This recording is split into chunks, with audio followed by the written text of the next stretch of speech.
Hello बच्चों, welcome back to my channel. कैसे हैं आप सब लोग। आज की वीडियो में मैं आप लोग के लिए मैनेजमेंट अकाउंटिंग यानी कि प्रबंधकीय लेखांकन के एमसीक्यूज क्वेश्चंस लेकर के आई हूँ।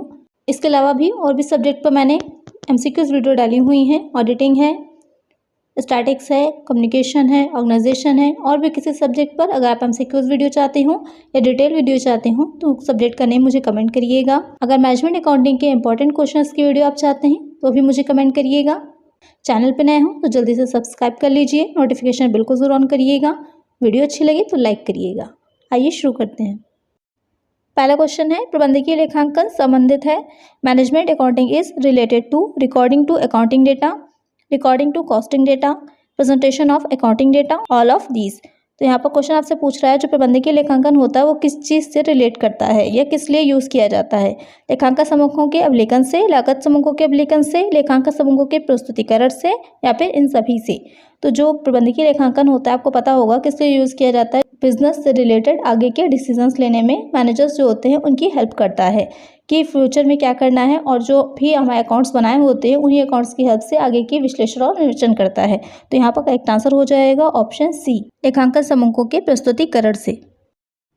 नेक्स्ट क्वेश्चन है, प्रबंधकीय लेखांकन का प्रयोग है। The use of management accounting is legally compulsive, compulsory, optional, all of these. यानी कि क्वेश्चन आपसे पूछ रहा है जो प्रबंधकीय लेखांकन होता है उसका प्रयोग कैसा होता है। वैधानिक रूप से बाध्यकारी होता है, अनिवार्य होता है, ऐच्छिक होता है, या फिर ये सभी। जो प्रबंधकीय लेखांकन होता है उसका जो यूज़ होगा वो हो जाता है ऐच्छिक यानी कि ऑप्शनल। किसी भी कंपनी में जो मैनेजमेंट अकाउंटिंग की जाती है आपने पढ़ा होगा कि फंड फ्लो होता है, कैश फ्लो स्टेटमेंट बनाए जाते हैं, या आगे उससे बीईपी है या फिर रेशियो एनालिसिस है। तो उसका यूज़ किस लिए किया जाता है, ये देखने के लिए किया जाता है जो भी कंपनी को प्रॉफिट हुआ है या जो भी फंड का फ्लो हुआ है, कैश का फ्लो हुआ है, वो इनफ्लो है, आउटफ्लो है, प्रॉफिट हुआ है, लॉस हुआ है, किस तरह के आंकड़े हैं, और फ्यूचर में उसे कैसे यूज़ किया जाए या फिर कोई भी डिसीजन किस बेसिस पे लिया जाए, इन सब चीज़ों के लिए यूज़ किया जाता है। तो वो पूर्णतः क्या होता है, ऐच्छिक होता है, ऑप्शनल होता है, चाहे तो करवाए चाहे तो ना करवाए। तो यहाँ पर करेक्ट आंसर हो जाएगा ऑप्शन सी। नेक्स्ट क्वेश्चन है, प्रबंधकीय लेखाविधि अत्यधिक सचेत है। Management accounting is highly sensitive to government needs, investor needs, management needs, towards all this needs. आपको क्वेश्चन पूछ रहा है जो प्रबंधकीय लेखाविधि होती है एक तरह से पूछने की कोशिश कर रहा है किसके लिए ज़्यादा उपयोगी होगी या किसको ध्यान में रखकर प्रबंधकीय लेखे हैं वो रखे जाते हैं। सरकारी आवश्यकताओं के प्रति, विनियोक्ताओं की आवश्यकताओं के प्रति, प्रबंधकीय आवश्यकताओं के प्रति, या फिर इन सभी के प्रति। तो जो प्रबंधकीय लेखाविधि होती है वो हो जाती है प्रबंधकीय आवश्यकताओं के प्रति, क्योंकि प्रबंधकीय लेखाविधि के अंतर्गत क्या होता है, जो प्रबंध को अपने जो आवश्यक निर्णय लेने हैं या फ्यूचर के लिए जो पॉलिसीज बनानी होती हैं उसके लिए जो भी इन्फॉर्मेशन चाहिए होती है, जो भी इन्फॉर्मेशन की नीड होती है वो सब हमें प्रबंधकीय लेखाविधि से ही प्राप्त होती है। वो सारी रिपोर्ट्स हमें या सारे आंकड़े हमें प्रबंधकीय लेखाविधि से ही मिलते हैं, जिसके बेसिस पर जो प्रबंध होता है वो आगे फ्यूचर के लिए नियोजन करना, प्लानिंग करना है, निर्देशन देना है, नियंत्रण करना है, ये सारे काम कर पाता है। तो यहाँ पर करेक्ट आंसर हो जाएगा ऑप्शन सी।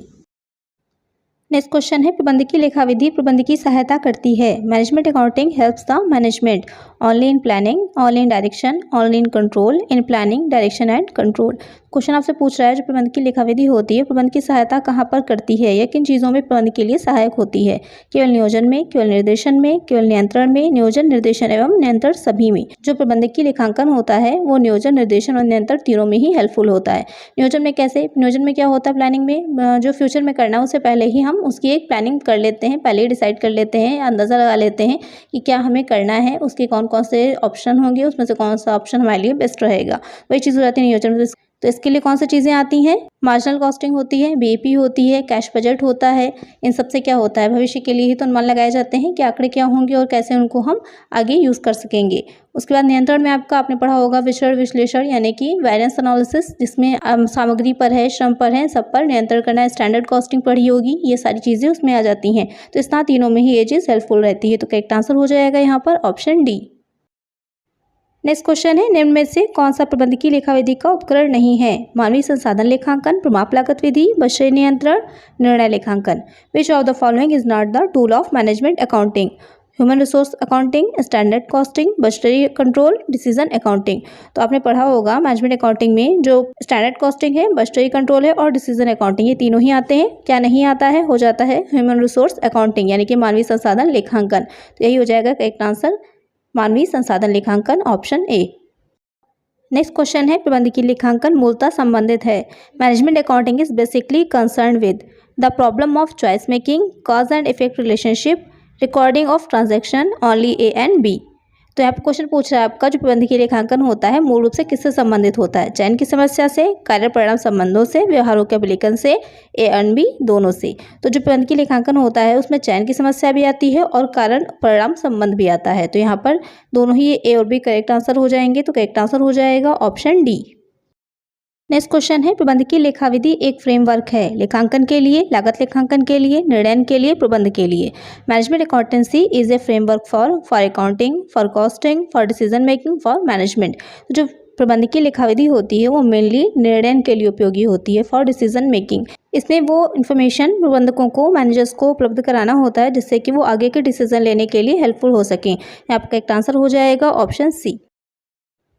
नेक्स्ट क्वेश्चन है, यदि संचालन अनुपात 70% है तो शुद्ध लाभ अनुपात होगा।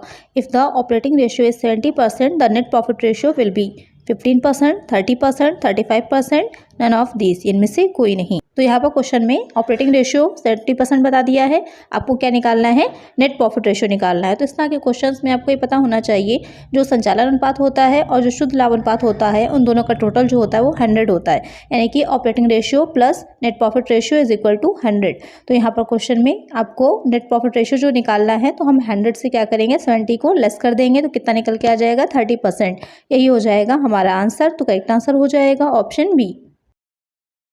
नेक्स्ट क्वेश्चन है, चालू अनुपात का आदर्श स्तर है, यानी कि आपको ये बताना है जो करंट रेशियो होता है उसका आदर्श स्तर या आइडियल लेवल क्या होता है। तो उसका जो आदर्श स्तर होता है वो हो जाता है 2:1, 2:1। तो यहाँ पर करेक्ट आंसर हो जाएगा ऑप्शन बी। नेक्स्ट क्वेश्चन है, तरल या त्वरित संपत्ति, लिक्विड और क्विक एसेट। आपको ये बताना है कि जो तरल संपत्ति होती है, आप एक रेशियो निकालते हैं तरल अनुपात यानी कि क्विक रेशियो, तो वहाँ पर आपको तरल संपत्ति की जरूरत होती है। तो तरल संपत्ति कैसे निकाली जाती है उसी का फॉर्मूला आपको बताना है, current asset minus prepaid expenses, current asset minus stock minus prepaid expenses, current asset plus stock minus prepaid expenses, या फिर current asset minus stock plus prepaid expenses. तो जो तरल संपत्ति निकाली जाती है उसका फॉर्मूला हो जाता है करंट एसेट में से जब आप स्टॉक और प्रीपेड एक्सपेंसेस को लेस करते हैं तो निकल के आ जाती है हमारी लिक्विड एसेट। तो यहाँ पर करेक्ट आंसर हो जाएगा ऑप्शन बी।